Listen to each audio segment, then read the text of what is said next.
بسم الله الرحمن الرحيم. الحمد لله الذي أنزل على عبده الكتاب ولم يجعل له عوجا قيما لينذر بأسا شديدا من لدنه ويبشر المؤمنين الذين يعملون الصالحات أن لهم أجرا حسنا ماكثين فيه أبدا وينذر الذين قالوا اتخذ الله ولدا ما لهم به من علم ولا لآبائهم كبرت كلمة تخرج من أفواههم إن يقولون إلا كذبا فلعلك باخع نفسك على آثارهم إن لم يؤمنوا بهذا الحديث أسفا إنا جعلنا ما على الأرض زينة لها لنبلوهم أيهم أحسن عملا وإنا لجاعلون ما عليها صعيدا جرزا أم حسبت أن أصحاب الكهف والرقيم كانوا من آياتنا عجبا إذ أوى الفتية إلى الكهف فقالوا ربنا آتنا من لدنك رحمة وهيئ لنا من أمرنا رشدا فضربنا على آذانهم في الكهف سنين عددا ثم بعثناهم لنعلم أي الحزبين أحصى لما لبثوا أمدا نحن نقص عليك نبأهم بالحق إنهم فتية آمنوا بربهم وزدناهم هدى وربطنا على قلوبهم إذ قاموا فقالوا ربنا رب السماوات والأرض لن ندعو من دونه إلها لقد قلنا إذا شططا هؤلاء قومنا اتخذوا من دونه آلهة لولا يأتون عليهم بسلطان بين فمن أظلم ممن افترى على الله كذبا وإذ اعتزلتموهم وما يعبدون إلا الله فأووا إلى الكهف ينشر لكم ربكم من رحمته ويهيئ لكم من أمركم مرفقا وترى الشمس إذا طلعت تزاور عن كهفهم ذات اليمين وإذا غربت تقرضهم ذات الشمال وهم في فجوة منه ذلك من آيات الله من يهد الله فهو المهتد ومن يضلل فلن تجد له وليا مرشدا وتحسبهم أيقاظا وهم رقود ونقلبهم ذات اليمين وذات الشمال وكلبهم باسط ذراعيه بالوصيد لو اطلعت عليهم لوليت منهم فرارا ولملئت منهم رعبا وكذلك بعثناهم ليتساءلوا بينهم قال قائل منهم كم لبثتم قالوا لبثنا يوما أو بعض يوم قالوا ربكم أعلم بما لبثتم فابعثوا أحدكم بورقكم هذه إلى المدينة فلينظر أيها أزكى طعاما فليأتكم برزق منه وليتلطف ولا يشعرن بكم أحدا إنهم إن يظهروا عليكم يرجموكم أو يعيدوكم في ملتهم ولن تفلحوا إذا أبدا وكذلك أعثرنا عليهم ليعلموا أن وعد الله حق وأن الساعة لا ريب فيها إذ يتنازعون بينهم أمرهم فقالوا ابنوا عليهم بنيانا ربهم أعلم بهم قال الذين غلبوا على أمرهم لنتخذن عليهم مسجدا سيقولون ثلاثة رابعهم كلبهم ويقولون خمسة سادسهم كلبهم رجما بالغيب ويقولون سبعة وثامنهم كلبهم قل ربي أعلم بعدتهم ما يعلمهم إلا قليل فلا تمار فيهم إلا مراء ظاهرا ولا تستفت فيهم منهم أحدا ولا تقولن لشيء إني فاعل ذلك غدا إلا أن يشاء الله واذكر ربك إذا نسيت وقل عسى أن يهديني ربي لأقرب من هذا رشدا ولبثوا في كهفهم 300 سنين وازدادوا 9 قل الله أعلم بما لبثوا له غيب السماوات والأرض أبصر به وأسمع ما لهم من دونه من ولي ولا يشرك في حكمه أحدا واتل ما أوحي إليك من كتاب ربك لا مبدل لكلماته ولن تجد من دونه ملتحدا واصبر نفسك مع الذين يدعون ربهم بالغداة والعشي يريدون وجهه ولا تعد عيناك عنهم تريد زينة الحياة الدنيا ولا تطع من أغفلنا قلبه عن ذكرنا واتبع هواه وكان أمره فرطا وقل الحق من ربكم فمن شاء فليؤمن ومن شاء فليكفر إنا أعتدنا للظالمين نارا أحاط بهم سرادقها وإن يستغيثوا يغاثوا بماء كالمهل يشوي الوجوه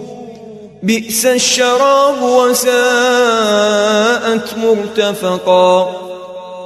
إن الذين آمنوا وعملوا الصالحات إنا لا نضيع أجر من أحسن عملا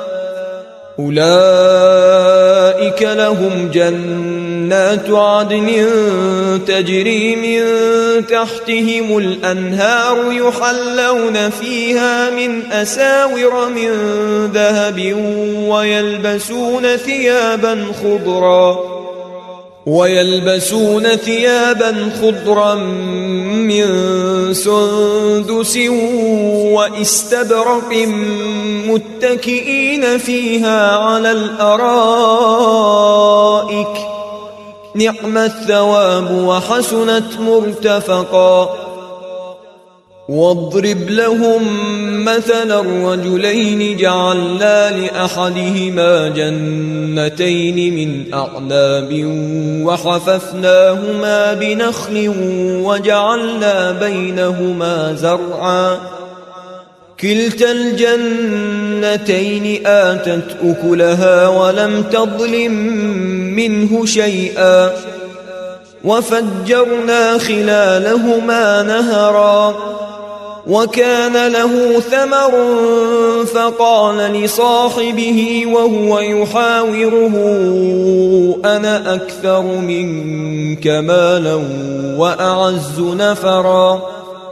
ودخل جنته وهو ظالم لنفسه قال ما أظن أن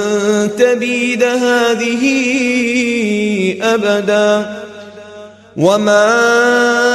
أظن الساعة قائمة ولئن رددت إلى ربي لأجدن خيرا منها منقلبا. قال له صاحبه وهو يحاوره أكفرت بالذي خلقك من تراب ثم من نطفة ثم سواك رجلا لكن هو الله ربي ولا أشرك بربي أحدا. ولولا إذ دخلت جنتك قلت ما شاء الله لا قوة إلا بالله إن ترني أنا أقل منك مالا وولدا فعسى ربي أن يؤتيني خيرا من جنتك ويرسل عليها حسبانا من السماء فتصبح صعيدا زلقا أو يصبح ماؤها غورا فلن تستطيع له طلبا. وأحيط بثمره فأصبح يقلب كفيه على ما أنفق فيها وهي خاوية على عروشها ويقول يا ليتني لم أشرك بربي أحدا ولم تكن له فئة ينصرونه من دون الله وما كان منتصرا. هنالك الولاية لله الحق هو خير ثوابا وخير عقبا. واضرب لهم مثل الحياة الدنيا كماء أنزلناه من السماء فاختلط به نبات الأرض فأصبح هشيما تذروه الرياح وكان الله على كل شيء مقتدرا. المال والبنون زينة الحياة الدنيا والباقيات الصالحات خير عند ربك ثوابا وخير أملا. ويوم نسير الجبال وترى الأرض بارزة وحشرناهم فلم نغادر منهم أحدا وعرضوا على ربك صفا لقد جئتمونا كما خلقناكم أول مرة بل زعمتم أن لن نجعل لكم موعدا. ووضع الكتاب فترى المجرمين مشفقين مما ما فيه ويقولون يا ويلتنا ما لهذا الكتاب لا يغادر صغيرة ولا كبيرة إلا أحصاها ووجدوا ما عملوا حاضرا ولا يظلم ربك أحدا وإذ قلنا للملائكة اسجدوا لآدم فسجدوا إلا إبليس كان من الجن ففسق عن أمر ربه أفتتخذونه وذريته أولياء من دوني وهم لكم عدو بئس للظالمين بدلا ما أشهدتهم خلق السماوات والأرض ولا خلق أنفسهم وما كنت متخذ المضلين عضدا ويوم يقول نادوا شركائي الذين زعمتم فدعوهم فلم يستجيبوا لهم وجعلنا بينهم موبقا ورأى المجرمون النار فظنوا أنهم مواقعوها ولم يجدوا عنها مصرفا ولقد صرفنا في هذا القرآن للناس من كل مثل وكان الإنسان أكثر شيء جدلا وما منع الناس أن يؤمنوا إذ جاءهم الهدى ويستغفروا ربهم إلا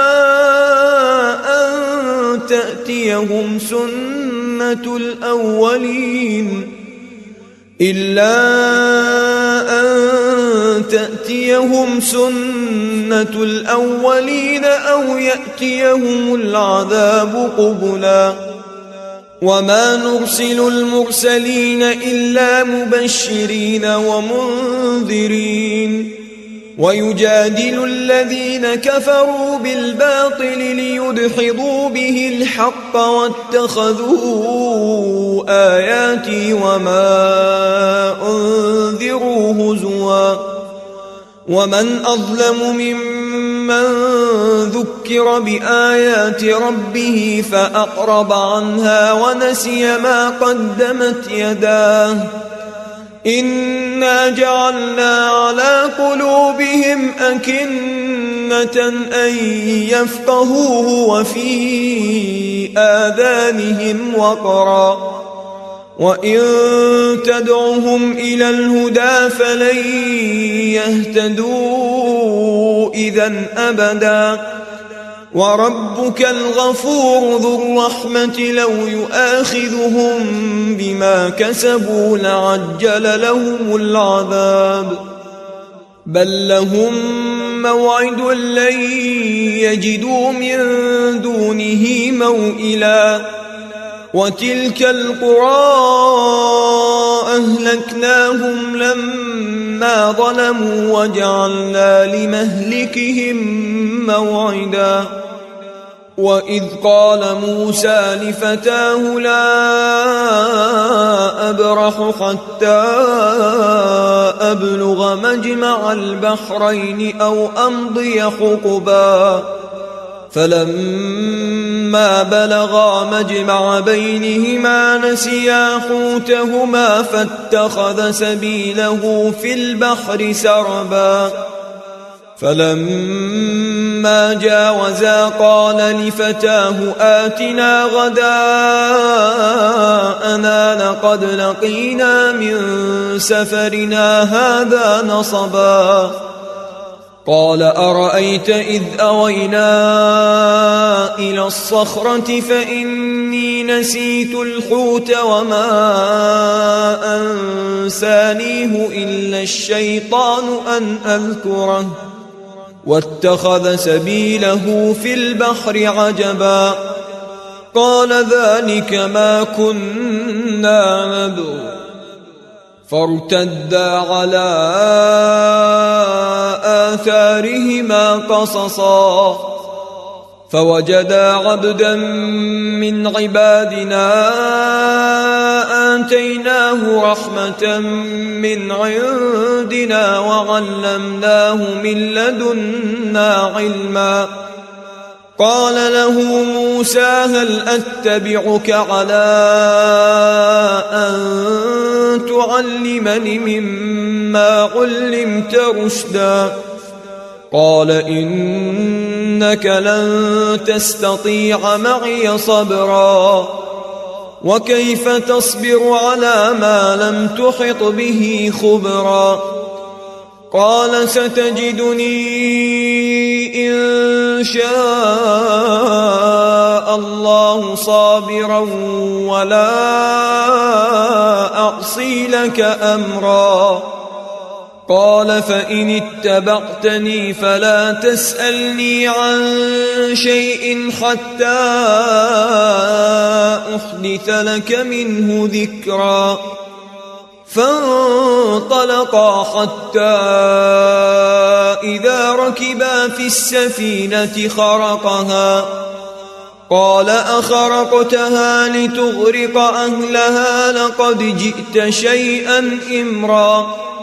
قال ألم أقل إنك لن تستطيع معي صبرا قال لا تؤاخذني بما نسيت ولا ترهقني من أمري عسرا فانطلقا حتى إذا لقيا غلاما فقتله قال أقتلت نفسا زكية بغير نفس لقد جئت شيئا نكرا قال ألم أقل لك إنك لن تستطيع معي صبرا قال إن سألتك عن شيء بعدها فلا تصاحبني قد بلغت من لدني عذرا فانطلقا حتى إذا أتيا أهل قرية استطعما أهلها فأبوا أن يضيفوهما فوجدا فيها جدارا يريد أن ينقض فأقامه قال لو شئت لاتخذت عليه أجرا قال هذا فراق بيني وبينك سأنبئك بتأويل ما لم تستطع عليه صبرا أما السفينة فكانت بمساكين يعملون في البحر فأردت أن أعيبها وكان وراءهم ملك يأخذ كل سفينة غصبا وأما الغلام فكان أبواه مؤمنين فخشينا أن يرهقهما طغيانا وكفرا فأردنا أن يبدلهما ربهما خيرا منه زكاة وأقرب رحما وأما الجدار فكان لغلامين يتيمين في المدينة وكان تحته كنز لهما وكان أبوهما صالحا فأراد ربك أن يبلغا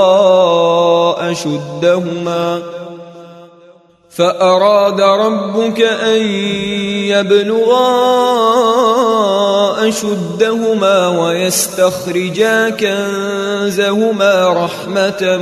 من ربك وما فعلته عن أمري ذلك تأويل ما لم تسطع عليه صبرا ويسألونك عن ذي القرنين قل سأتلو عليكم منه ذكرا إنا مكنا له في الأرض وآتيناه من كل شيء سببا فأتبع سببا حتى إذا بلغ مغرب الشمس وجدها تغرب في عين حمئة ووجد عندها قوما قلنا يا ذا القرنين إما أن تعذب وإما أن تتخذ فيهم حسنا قال أما من ظلم فسوف نعذبه ثم يرد إلى ربه فيعذبه عذابا نكرا وأما من آمن وعمل صالحا فله جزاء الحسنى وسنقول له من أمرنا يسرا ثم أتبع سببا حتى إذا بلغ مطلع الشمس وجدها تطلع على قوم لم نجعل لهم من دونها سترا كذلك وقد أحطنا بما لديه خبرا ثم أتبع سببا حتى إذا بلغ بين السدين وجد من دونهما قوما لا يكادون يفقهون قولا قالوا يا ذا القرنين إن يأجوج ومأجوج مفسدون في الأرض فهل نجعل لك خرجا على أن تجعل بيننا وبينهم سدا قال ما مكني فيه ربي خير فأعينوني بقوة أجعل بينكم وبينهم ردما آتوني زبر الحديد حتى إذا ساوى بين الصدفين قال انفخوا حتى إذا جعله نارا قال آتوني أفرغ عليه قطرا فما استطاعوا أن يظهروه وما استطاعوا له نقبا قال هذا رحمة من ربي فإذا جاء وعد ربي جعله دكا وكان وعد ربي حقا وتركنا بعضهم يومئذ يموج في بعض ونفخ في الصور فجمعناهم جمعا وعرضنا جهنم يومئذ للكافرين عرضا الذين كانت أعينهم في غطاء عن ذكري وكانوا لا يستطيعون سمعا أفحسب الذين كفروا أن يتخذوا عبادي من دوني أولياء إنا أعتدنا جهنم للكافرين نزلا قل هل ننبئكم بالأخسرين أعمالا الذين ضل سعيهم في الحياة الدنيا وهم يحسبون أنهم يحسنون صنعا أولئك الذين كفروا بآيات ربهم ولقائه فحبطت أعمالهم فلا نقيم لهم يوم القيامة وزنا ذلك جزاؤهم جهنم بما كفروا واتخذوا آياتي ورسلي هزوا إن الذين آمنوا وعملوا الصالحات كانت لهم جنات الفردوس نزلا خالدين فيها لا يبغون عنها حولا قل لو كان البحر مدادا لكلمات ربي لنفد البحر قبل أن تنفد كلمات ربي ولو جئنا بمثله مددا قل إنما أنا بشر مثلكم يوحى إلي أنما إلهكم إله واحد فمن كان يرجو لقاء ربه فليعمل عملا صالحا ولا يشرك بعبادة ربه أحدا.